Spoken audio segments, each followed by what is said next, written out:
Bienvenidos a su espacio, este podcast que tengo idealmente diseñado para ustedes, donde la intención es hablarles, es compartir con ustedes esos procesos que tú vas a pasar a la hora de que como extranjero vas a comprar propiedades acá en Estados Unidos.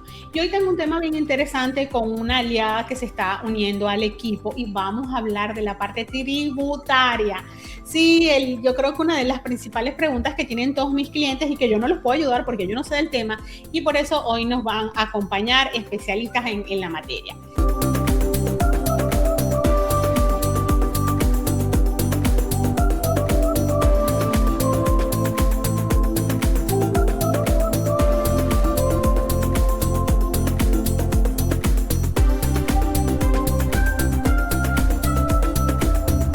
Me presento, mi nombre es Karina Chacín y soy estratega en inversiones de propiedades residenciales acá en Houston, y gracias a un maravilloso equipo que tengo, también te puedo ayudar en Miami y Orlando. Así que, sin más preámbulos, vamos a presentar a nuestra invitada de hoy para que hablemos de este tema tan interesante que es la parte tributaria. Vanessa, muchísimas gracias por aceptar la invitación y bueno, me gustaría que te presentes con nuestra audiencia. Muy buenas tardes. Bueno, mi nombre es Vanessa González y represento el equipo de Loyal Services. Somos un equipo de 16 personas totalmente capacitado en el área tributaria. Buscamos ayudar a nuestros clientes locales e internacionales con lo que son sus declaraciones de impuesto, personales y corporativas. Cuando estás invirtiendo pues en este país, tienes que saber los deberes que tienes también y las obligaciones a tiempo para no tener ningún tipo de penalidad con el IRS. Entonces a eso nos dedicamos. Estamos ubicados en Katy, Texas, nuestra oficina física, y también estamos para poderlos ayudar online con cualquier duda. Tratamos de ser bastante flexibles y tenemos un canal también por WhatsApp para que nuestros clientes pues internacionales les quede más fácil poder contactarnos y hacernos cualquier pregunta mientras que hacen cualquier actividad de su vida diaria en su país.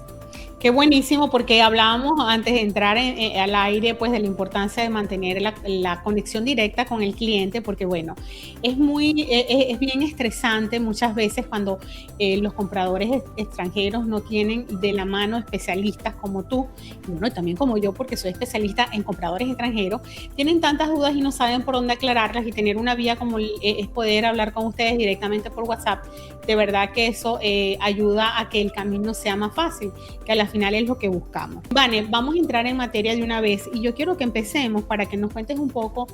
Siempre les recomiendo a los clientes que cuando vayan a comprar propiedades acá en Estados Unidos, siendo extranjeros, lo hagan a través de una empresa, y una de las razones es el FIRTA. Entonces me gustaría que empezáramos por ese tema y que nos hablaras un poquito de qué es el FIRTA y por qué un comprador extranjero pues debe conocer esta ley y cómo lo puede afectar.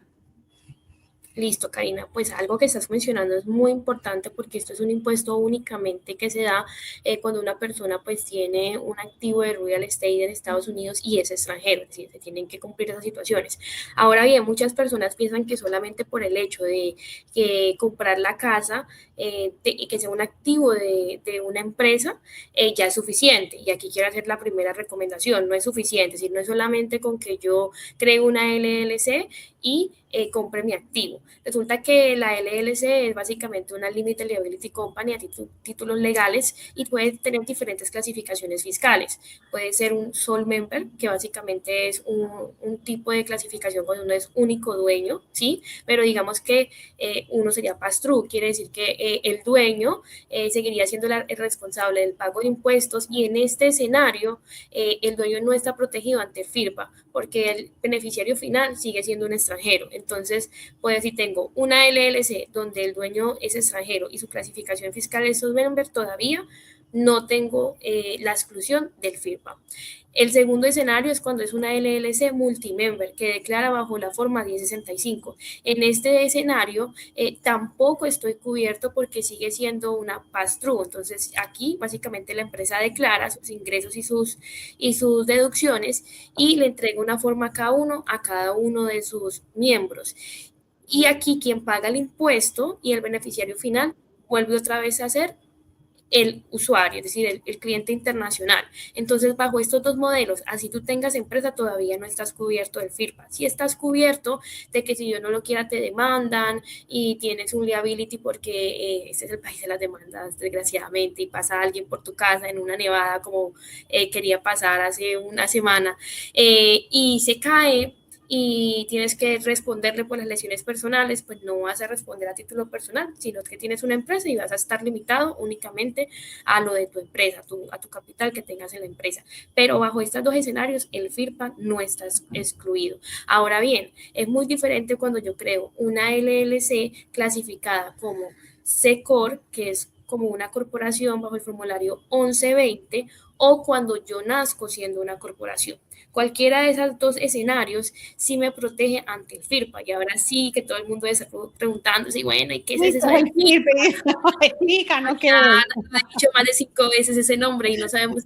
Bueno, pues realmente el FIRPA es un impuesto, es el 15%, es una retención que le cobran a un cliente internacional cuando va a vender un activo en donde él es el beneficiario final y es internacional. Entonces, básicamente, pongamos un ejemplo, digamos que yo compré una propiedad este año, la compré por $300,000 y la quiero vender en 6 meses porque la casa subió de valor o porque la necesito el dinero, cualquier situación.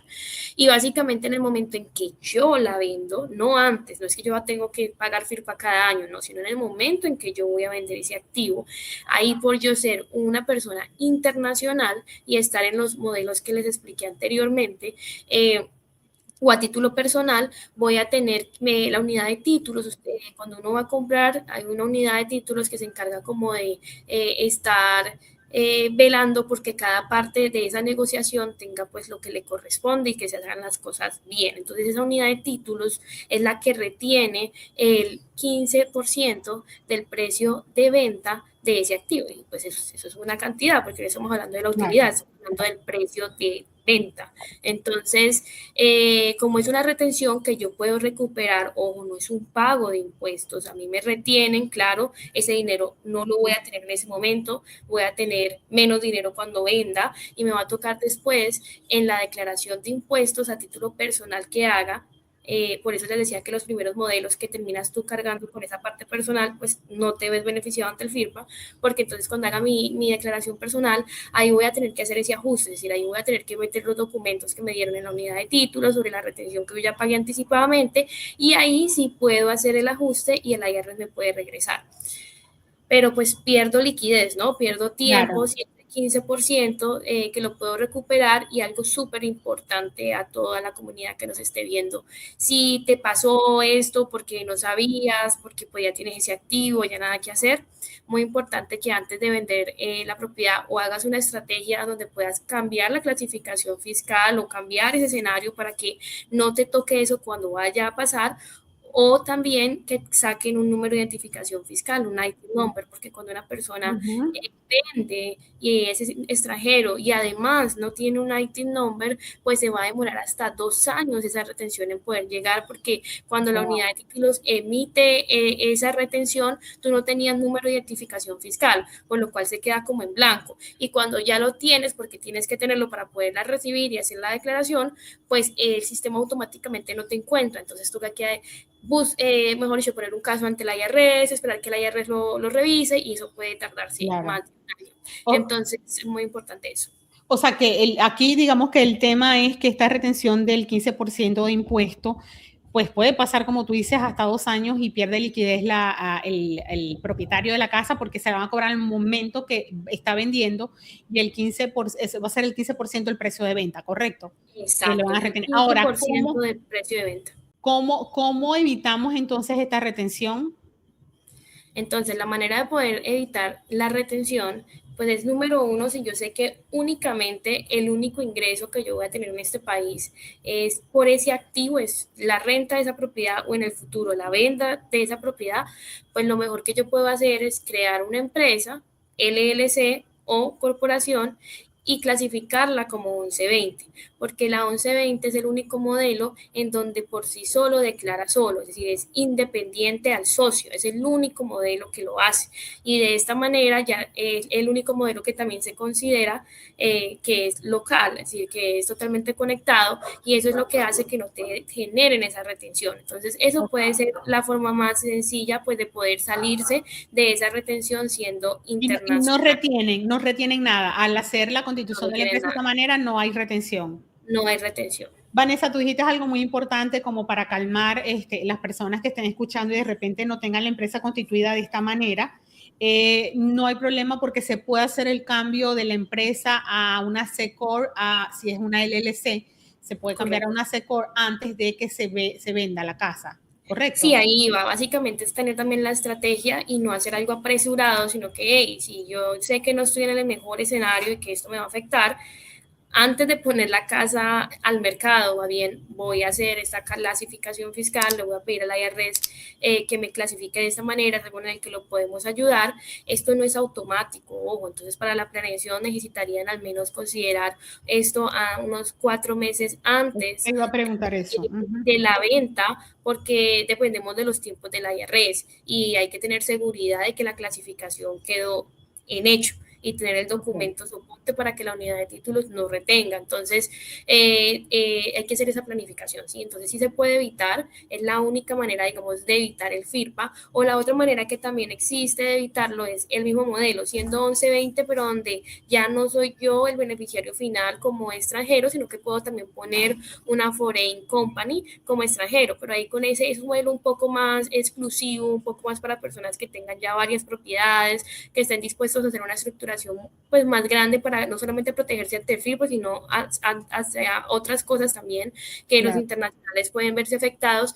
¿Y por qué digo un modelo más exclusivo? Porque es que el costo de mantenimiento pues de ese modelo de una foreign company que sea la dueña es más costoso. Tienes que crear una compañía en Panamá, en Islas Vírgenes, en otro lugar. Entonces, O en su país de origen también la puede tener esa empresa. depende porque normalmente en el país de poder se puede y sales contra el firma, pero ahí sí hay que hacer un análisis mucho más detallado porque no es, hay muchos países de origen como México, Colombia, que pues no, la tasa de impuestos es mucho más alta, que no te va a convenir, que tener anclado eso con ese país no va a ser lo más beneficioso. Entonces normalmente se buscan son casi paraísos fiscales, aunque no es un paraíso Okay. fiscal, en donde la tributación y todo el manejo sea mucho más light, pero pues de poder sí se puede. Y ahora quiero entender algo, Vanessa. Estamos hablando de que, de acuerdo al por el FIRTA, para que no hagan esta retención de impuesto del 15% a la hora de la venta, es ideal tener una empresa acá en Estados Unidos. Ahora, la pregunta que yo siempre me hago y que de verdad quisiera una respuesta bien profesional, porque es una duda que tengo. O sea, yo tengo, digamos, dos tipos de clientes principales. Tres, el que compra para vivir, pero ya está comprando porque está tramitando un estatus legal, una visa de inversionista o algo, pues eso va a ser su vivienda principal, digamos, sale de esto como extranjero, pero sí me están quedando los que compran como second home, o sea, que siguen siendo extranjeros y están comprando casas para vacacionar o están comprando casas para rentar. Entonces, la pregunta sería, en estos tres perfiles, el que compra la casa para rentar, para vacacionar o para vivirla, pero la está comprando antes de tener un social, o sea, sigue comprando como extranjero, aunque luego vaya a cambiar su estatus, necesitarían tener la LLC o la Una empresa. muy buena pregunta, Karina, porque es que recuerda que el hecho de tener una LLC es donde básicamente tú le estás diciendo al gobierno americano que tú tienes un negocio. Entonces, eso es un error muy común. Es decir, lamentablemente hay veces la gente lo único que piensa, no, es que yo me quiero salir del FIRPA, monto una empresa y la pongo el activo ahí. Y después se vuelve insostenible cuando realmente no es un negocio. Porque pues básicamente tú creas una empresa y ¿qué necesita la empresa? La empresa necesita ventas, es decir, necesita Claro. que al menos la propiedad esté rentada o genere un ingreso más de 15 días al año. Eso es como lo que dice la ley. Más de 15 días al año la casa debería estar con un ingreso. Entonces hay personas que pues la compran para su second home y eso nunca va a pasar porque básicamente tú primero casi ni la habitas porque es tu second home y segundo no la vas a rentar. Entonces ahí comienzan a tener un problema porque el IR los puede auditar porque está diciendo todo el día, todo el tiempo, cada año, tras año, tras año, una declaración en cero y pues eso normalmente la IRS se te puede cerrar la empresa después de que pasen más de 3 años y tú realmente no tengas una actividad. Entonces, primer año está ok, porque pues sí, cualquier empresa a veces se crea y no opera inmediatamente, pero después se vuelve insostenible. Entonces, realmente esta estrategia y esto está diseñado o para casas de inversión, para responder directamente tu pregunta, o cuando yo voy a hacer un negocio, sea casas para rentar, sea flipping, sea cualquier cosa que realmente sea un negocio. Claro, que esté generando un ingreso, que tenga gastos, o sea, que tenga la relación de ingresos versus gastos, ¿no? A Que la sea final. un negocio ordinario y necesario, que básicamente eso es lo que dice la ley. Ya si yo voy a tener una second home, pues si realmente este modelo me puedo arriesgar creándola, si la voy a vender rápido en un año, pero si ya es algo que se vuelve un momento que es insostenible y realmente según la ley no debe de ser así, Okay. porque si tienes una second home tiene que estar a tu nombre, ¿sí? Entonces, o a nombre de un trust o a nombre de otra estructura, pero pues no es un negocio, entonces pues no necesariamente a nombre de una LLC. Y la otra es a título personal, pues sí, definitivamente si va a ser tu vivienda principal, ahí sí simplemente mi recomendación es espérate a venderla, por más que quieras venderla, no la vendas hasta que no te vuelvas residente fiscal y hasta que efectivamente no tengas esos documentos migratorios y ese tiempo también de residencia, porque también esto es súper importante cuando vengo por visa de inversión. No solamente es ya tener el social, es también tener el tiempo de residencia que hace que yo me vuelva residente fiscal, que son más de Claro, 183 días. Entonces, espérate a eso, porque si no vas a perder dinero. Entonces, claro. sí, definitivamente hay que esperarse.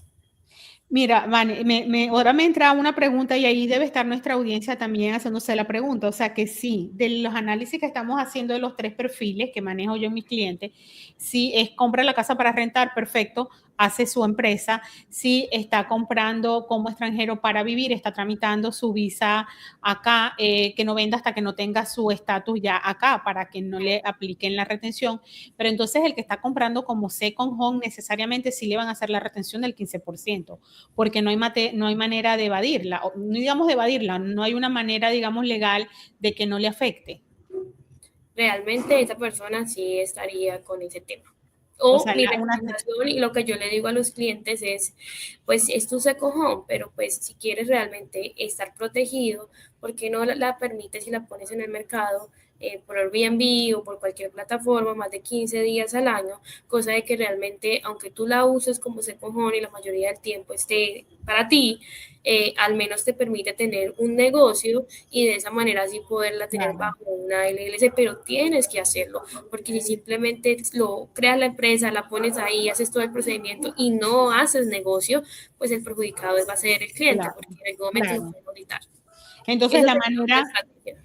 la manera ideal en este caso que sea para second home es que la ponga por lo menos unos días en la parte pues en renta, tipo Airbnb, o que la rente un mes, o sea, Ventas algo. cortas, ajá, Es- exacto. Esto está genial, esta recomendación. Ahora, hay algo, y aquí viene, digamos, el tema principal de este episodio del podcast, que son las obligaciones que va a tener un inversionista. Y ya estamos viendo 3 perfiles. Yo no sé qué tan extenso puede ser, pero ¿cuáles serían estas obligaciones tributarias que tienen estos 3 perfiles de personas a la hora de tener casas acá en Estados Unidos como extranjeros? Ok, bueno, pues el primer perfil que es una persona que básicamente su vivienda es en primary home, que tú sabes que Ujú. básicamente pues hasta el préstamo y todo es fácil identificarlo porque todo se hace como vivienda principal.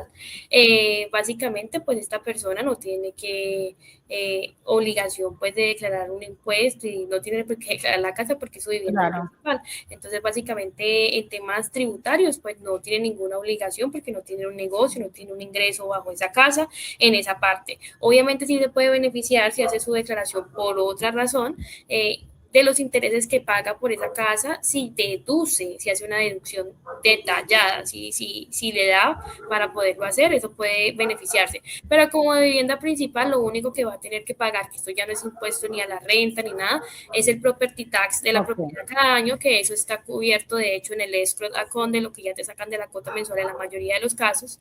Cuando es una casa con crédito. Es una casa con crédito, correcto. Muchas gracias por la aclaración. Y si la compras cash, pues esa es la única obligación que vas a tener que hacer. Cada Ok. año pagar el property tax, pero ojo, el property tax, recuerden que no es impuesto a la renta, es el impuesto básicamente De la de propiedad. propiedad. Exacto, entonces eso es como la única obligación para ese primer perfil. Para el segundo, pues perfil, que es básicamente el que compra con fines de inversión, de generar un negocio, o el de second home que realmente lo toma de esa manera y quiere generar un negocio, digamos, Aunque sea 15 días, aunque vamos sea a 15 partir de días o eso más, porque exacto, es el mejor consejo que le podemos dar exacto. y que saquen de, de Eh, este episodio. entonces, Ujú. en esas dos opciones sí tienen obligaciones, porque en el momento en que se crea la empresa, pues nacen obligaciones. ¿Y cuáles son las obligaciones? Porque básicamente tú le estás diciendo al gobierno que tú tienes un negocio. ¿Cuál es el negocio? Compraste un activo en donde conectas el ingreso con Estados Unidos, porque ese activo genera un ingreso de mercado americano, ¿sí? Entonces, ¿le rentas a quién? Pues a la población americana, está en el territorio americano y por eso tienes que hacer la declaración de impuestos de la empresa. ¿Cómo? Según la clasificación fiscal. Si es una corporación, que es lo que más conviene, lo que estamos hablando, o una LLC clasificada como 1120, pues vamos a tener que hacer esa declaración antes del 15 de abril de cada año, ¿sí? ¿Qué vamos a tener que tener ahí? Las rentas, el ingreso va a ser las rentas recibidas. Y los gastos van a ser, normalmente son gastos de mantenimiento, remodelaciones, reparaciones, limpieza, gastos de utilities si te tuviste que poner electricidad mientras que rentabas la casa, professional fees como el de realtor, como el del contador, de El que pronto administra la propiedad, en nuestro caso tenemos empresas que administran las exacto. propiedades, ese también Ahí entra. está, también entra, también lo de la asociación, que es un pago que pues tenemos algunas, pues todas tienen normalmente asociación. Entonces, todos los El seguro de la el casa, seguro de la casa, los intereses, y pagas, tienes un préstamo y pagas intereses, y también vas a poder depreciar la propiedad, que también es algo importante. ¿No? Además de esos gastos ordinarios que van a aparecer según la ejecución de la propiedad, vas a poder depreciarla por 27.5 años si es una casa primaria, y si es un activo comercial por 30 años en línea recta. Entonces, básicamente tú normalmente, y esto también da tranquilidad, cuando uno está financiando la casa y tiene pues todavía la casa no es 100% de uno, pues cuando uno hace ese análisis y hace esa declaración, la utilidad tiende a ser muy baja o nula o nula. pérdida. ¿Por qué? Por la depreciación. Puede ser que a ti sí te quedó dinero en el año y tienes efectivo, pero por la depreciación de la propiedad, pues tiende a pasar esto. Entonces, pues el pago de impuestos normalmente no es muy elevado, pero sí tenemos ese compromiso antes del 15 de abril de hacer la presentación, y eso es algo muy importante. Si Claro. yo creé la empresa ahorita en diciembre, no alcancé a comprar la casa, no hice el cierre, tengo que declarar. Tienes que declarar, porque tienes que dejarle saber al gobierno al menos los gastos que tuviste de inversión de capital, y tienes que hacerlo. Entonces, esa es la responsabilidad pues más grande. Además, cuando uno pues también crea la empresa a título estatal, porque eso también es a título estatal, se tiene que hacer un reporte que en la mayoría de los estados se conoce como el franchise report. Digamos acá en Texas o en Florida, pues lo hay. En Florida, antes del el 1 de mayo de cada año, en Florida sí hay renovación mercantil también. En Texas, a diferencia de Florida, no hay renovación mercantil, por lo cual es un estado muy atractivo, pero sí también hay que hacer el franchise report. Normalmente ahí no se paga nada en ninguno de los dos estados. En Florida, pues tienes que tener una venta ya más de $50,000 de utilidad, y pues en este tipo de negocios eso no sucede normalmente. Entonces, pues no se paga a título estatal, pero sí hay que hacerlo, sí hay que hacer y cumplir con el reporte también cada año. Son las dos responsabilidades que se tienen que hacer para poder mantener la empresa pues al día, y para también obviamente poder hacer la declaración pues tienes que tener una contabilidad. Entonces, por ejemplo, nosotros con algunos clientes internacionales lo que hacemos es que obviamente no vale la pena hacer una contabilidad mes a mes, pues porque es un negocio pues que genera poca utilidad y pues le dañaría su estado financiero. Entonces, lo que hacemos es que hacemos un estado de resultados y les cobramos por hacer la contabilidad al final del año, antes de hacer pues los taxes, para organizarle los números, y les cobramos solamente un fee una sola vez, dependiendo del número de las transacciones, cosa de que pues tengamos todo para hacerlo bien con los taxes y podamos declarar oportunamente y sin problema. Pero esas serían las obligaciones. Ahora bien, algo súper importante, Cari. Si la persona no sabía, no escuchó este webinar antes, cualquier razón, y tiene una LLC, pero como 1065, que es cuando es multimember, para recordarle a la audiencia, o sole member, además de hacer la declaración, tiene que hacer una retención del 30%, que son las formas 8804 y 8805, sobre la utilidad. Entonces sería otra responsabilidad que tienen. Por si alguna persona que está aquí tiene ese caso, pues pilas, porque como eres extranjero y es una compañía pass-through, tienes que hacer retención, ¿sí? Esa retención se recupera súper fácil. Cuando declaras el impuesto, ahí se hace el ajuste y te lo mandan en menos de un mes, pero tienes la obligación de hacer la retención porque eso no te van a penalizar. Acá en Texas, y al igual que Florida, solo hacemos un pago de taxes, ¿correcto? Que es el federal. Aquí no hay taxes estatales. A lo que te estaba refiriendo era a esos taxes federales. Sí, correcto. Uno paga es el impuesto a la renta, si hay utilidad, obvio. Si no hay utilidad, pues no se paga nada, solo se reporta. Y la parte estatal es el franchise report, que Ok, normalmente este tipo de clientes no lo pagan porque el ingreso o la utilidad es muy baja. Sin embargo, en Florida, sí, después de $50,000 se paga, y en Texas, después de $2.5 millones se de paga 2.5 millones de dólares de ganancia o de precio de venta. de venta. O sea, una Pero casa no es que de yo... precio, no es del valor del activo, es de la venta que tú tengas, es decir, de las rentas, digamos, en este caso.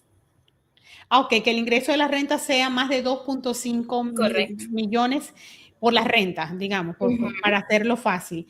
Y ujú. en el caso de Florida, si las rentas son más de $50,000. Sí, pero se va con una escala, exacto. Pero pues Ok, normalmente ese tipo de negocios a título estatal no pagan, para que ok, se hagan una ok, idea y simplificar un poco el tema. Solo se ok. reporta. Entonces tendríamos el impuesto a la renta, que sería el federal, correcto. Y lo que quiero es Eso, que los correcto. términos bien. Y el impuesto estatal, que es el Franchise Report, ¿correcto? Correcto, Que franchise en report. Texas y en Florida, pues los montos tienen que ser muy altos como para pagarlo. Ahora, esos dos puntos. Luego, dentro del impuesto a la renta, tienen deducibles que son los gastos de mantenimiento, los intereses, ¿correcto? Me dijiste los Ujú, intereses también, el HOA, el seguro de la casa, el servicio por la contabilidad también se puede colocar allí, correcto, ¿correcto?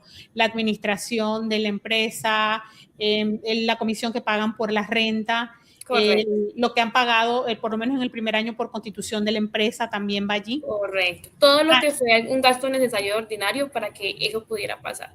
Tiquetes aéreos, porque eso tuvieron te que iba a salir del preguntar, como son país. extranjeros y ellos tienen que venir, ese gasto También. del avión, del hotel, también pueden entrar allí. Correcto. Sí. Ok, mira, yo te soy honesta, por lo menos en el modelo que yo trabajo con mis clientes, que siempre les digo, vamos a trabajar con casas inteligentes que se pagan sola, que buscamos el punto de equilibrio para que el enganche, como dicen muchos mis clientes, o el down payment, como se dice en Estados Unidos, pues le permita pagar con la renta todos los gastos. Y si quieres Ujú. saber cuáles son los gastos, suscríbete al canal porque tengo muchos videos donde hablo de esto, así que eso lo puedes ver en otro video. Entonces buscamos ese punto de equilibrio, prácticamente no va a pagar impuestos porque de Sí, hecho va a yo te quedar en decía, la negativo, verdad, porque va a exacto. quedar en negativo, porque yo ahí considero 5 costos principalmente, o sea, hay unos costos que allí no están contemplados que van a quedar afuera. Eso es ¿Qué pasa correcto. en ese caso, Vanessa? Se me acaba, o sea, ¿qué pasa cuando tú haces, dices, bueno, el gobierno me tiene que pagar, o sea, no sé, por decirlo de alguna manera, ¿qué pasa cuando en esa, no sé, los términos técnicos de ustedes, pues dice, oye, tienes más gastos, muchos más gastos de lo que estás ingresando? Realmente después de que sean gastos que uno los puede demostrar, que lo tiene en el estado de cuenta, que uno fue organizado y hay una transacción, si hay un recibo, no pasa nada. ¿Por qué? Porque no necesariamente tienes que, pues, tener un negocio para que te dé un montón de utilidades. Es decir, obviamente cuando Claro. está, eso pasa normalmente cuando uno está financiando las casas. Cuando uno realmente tiene una hipoteca, pues es muy difícil que te dé utilidad y no pasa nada. Sin cero Claro. rollo, cero nervios de que quede en pérdida año tras año por 27 años, no pasa nada. Después de que sí seamos juiciosos, y por eso yo sí les recomiendo a los clientes que no es estimado a lo que me acordé, por allá le pagué a Karina, no, hay que Hay que hacer tener el plan del una año, factura, tener la la factura. contabilidad y ser organizado con su cuenta, no mezclar gastos personales con gastos de la empresa, sino tener un buen manejo, por si en algún momento nos vienen a ver, porque a la IRS se le pareció raro de que 10 años y nunca muéstrame, pago impuestos, pues no tenga uno miedo y simplemente muestre que todo lo que puso ahí realmente es un gasto necesario ordinario de la empresa y no pasa nada. Entonces no hay ningún problema. Mira, Vane, para ir ya cerrando este episodio del podcast, dijiste una expresión que me encantó y quiero que eduquemos a nuestra audiencia, a nuestros clientes. Tú dijiste un buen manejo. ¿Qué significa desde el punto de vista contable un buen manejo de su propiedad de inversión acá a Estados Unidos como un extranjero para que cuando vaya con ustedes, para que le hagan todo su declaración, pues puedan aprovechar al máximo realmente todo lo que hacen en el año, ¿no? ¿Cuáles serían esos tips que tú le puedas dar para que eso sea un buen manejo? Bueno, primero quiero, ya que ya casi vamos a terminar, quiero decirles que de verdad se den la oportunidad de invertir en Estados Unidos. No les dé miedo, porque por todo eso que les acabo de decir, no es tan difícil como se sienten y como se ve. Y Y para que eso además van a estar también acompañados, siempre van a estar acompañados. para ayudarlos, que te financien una propiedad con tus ingresos de tu país es una cosa maravillosa y que la propiedad se pague sola, si no te quede una cantidad de dinero para llevarte a tu país, pues qué bueno porque estás capitalizando y estás creando patrimonio para tus hijos. Entonces, pues eso es como la gran ventaja. ¿Qué es un buen manejo? Un buen manejo es esto, orientarse, no comenzar a hacer, digamos, cosas por sí solos, es llegar, crear así mismo como que creé la empresa, aperturé la cuenta de banco, aperturé la cuenta de banco y ahí hice mis aportes de capital, no los hice por allá todos raros, solo en cash, sino que haya siempre, este es un país de confianza, entonces aquí casi no se maneja el efectivo, a diferencia de nuestros países latinoamericanos. Entonces, ¿qué espera ver el IRS?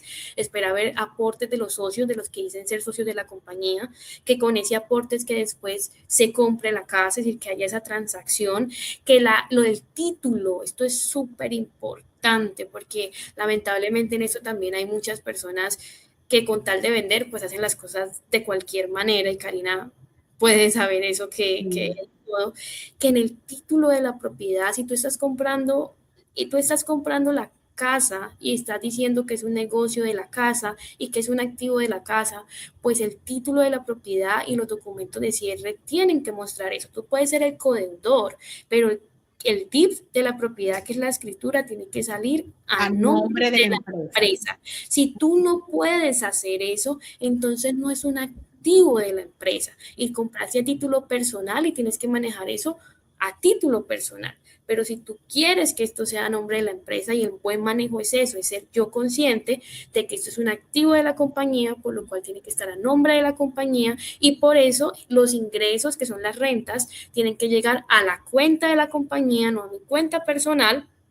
Y de ahí también con ese ingreso yo tengo que tener los recursos para pagar todos los gastos que tengo en el mes. Tienen que salir de la misma cosa, todos los gastos tienen que salir de la Cuenta de misma la cuenta de la empresa. empresa. Correcto. Y no deben de salir otros gastos que son personales, tienen que salir únicamente ahí, porque si no daña lo que se llama el velo de la transparencia de la compañía, que es que cuando yo mezclo mis cuentas personales con las de la empresa, básicamente dañé la estructura legal por la cual creé la empresa, que es para que me quiten las demandas. Si alguien me demanda y ve eso, de una ya quedó descubierto. Entonces es algo supremamente importante. Entonces, si a mí me hizo falta dinero, si digamos con la renta, no sé, se dañó el aire acondicionado y me tocó que invertir, pues coge tu cuenta personal, mándale un cel, una transferencia, un wire, un cheque a la empresa y de ahí pagas el gasto. Guardar las facturas, si alguien me hizo una remodelación, que sea una empresa, que no sea alguien que no me puede reportar ese gasto, porque pues en ese tipo también de industria lo vemos con personas que nos van a cobrar más baratas, pero a la hora de nosotros necesitar descontar el gasto, no nos van a cumplir, no nos tienen como dar un recibo, no nos tienen como dar una forma que certifique que le diremos ese dinero. Entonces, eso me refiero con un buen manejo. Si nosotros manejamos eso bien y adicionalmente hacemos nuestros impuestos cada año, tenemos una estructura clara para cuando vayamos a vender no afectarnos con el FIRPA, y si en algún momento queremos cerrar, cerramos la compañía sin ningún problema y no dejamos nada abierto, eso es un buen manejo que se le dé a esa estructura. Y yo le agregaría, Vane, si tienes un poquito de habilidades con Excel o con una tabla en Word, o sea, llevar mes a mes, si tienes un asistente, tú le dices, mira, aquí están los gastos, o imprimir el estado de cuenta de la empresa que se pagó desde allí, tenerlo como la relación, cuánto ingresó por las rentas, y llevar como que para cotejar de que al final del año, cuando se le entreguen a ustedes, pues no se le haya traspapelado alguna factura y entonces dar carreras a última hora, ¿no? O sea, mes a mes organizarlo básicamente, como tú dices, tener separado, tener facturas por cada gasto, pero hacer un cuadrito en Excel, ¿no? ¿Qué ingresó y qué está egresando mes a mes? Para que esa carpeta ustedes se las puedan entregar o eso se hace digital. Todas esas facturas ustedes se las entregan digital. Vale. Sí, sin problema. La IRS te recibe y puedes tener en el storage tanto físico como digital. Eso no es problema. El problema es no tenerlo. Entonces, sin problema, lo podemos hacer todo. Claro. Entonces, armar este cuadrito de Excel o una tablita en Word y tener el archivo con todas esas facturas mes a mes, enero, febrero, marzo, y metiendo todas las facturas para que entonces sea más fácil a la hora que ustedes vayan a hacer el trabajo, ¿no? Y también para que el cliente tenga claridad de su negocio, porque a la final es una propia inversión, es un negocio. Y pueda tener es un negocio. Vale, y pueda tomar buenas decisiones en el negocio, básicamente. Mira, de verdad que teníamos otras preguntas para hacer, pero esto va a tener que tener una segunda parte porque está bien interesante y me encanta, Vanessa, la profundidad con la que nos ayudaste, el profesionalismo y que se nota que tú realmente manejas el tema y me encantó porque aunque pudiera ser un poquito denso, yo creo que verlo 2 veces se entiende y si no, señores, cuando usted va a comprar su casa, busque un agente inmobiliario que cuente con personas expertas como Vanessa. Aquí en el link de abajo le voy a dejar para que usted me contacte, me llame si quiere comprar una casa acá en Estados Unidos y con gusto todo el equipo de especialistas, Vanessa y otras personas que nos acompañan en otras áreas, por supuesto que te van a acompañar en todo el proceso. Vane, me encantó conversar contigo, pues la invitación está abierta, esta es tu nueva casa y bueno, las palabras finales para esas personas que están viendo este video el día de hoy, de qué manera pues le dejamos un mensaje final. Bueno, muchísimas gracias primero por tomarse el tiempo, por querer darse la oportunidad de invertir en este país y por asesorarse para así cometer pues pocos errores o nada. Para eso estamos nosotros, pues para poderlos ayudar a que el proceso sea fácil, que sea divertido, que sea una buena oportunidad y que lo único que se logre con esto es aumentar tu patrimonio. Entonces, muchísimas gracias, Karina, y a todo el equipo por tenernos la oportunidad de estar aquí hoy con ustedes y poder transmitir este conocimiento. Y pues nosotros somos Loyal Services, siempre nos pueden contactar. Recuerden que tenemos una línea de WhatsApp y bueno, ahí de pronto Cari puede dar nuestra información para que... Claro que sí, claro que sí. Si necesitas, si ya tienes tu propiedad y no llegaste a tiempo conmigo, no importa, igual tú me escribes, te pongo en contacto con Vanessa para que, bueno, tengan una asesoría de entrada y ya ver si ellos pueden ayudarte.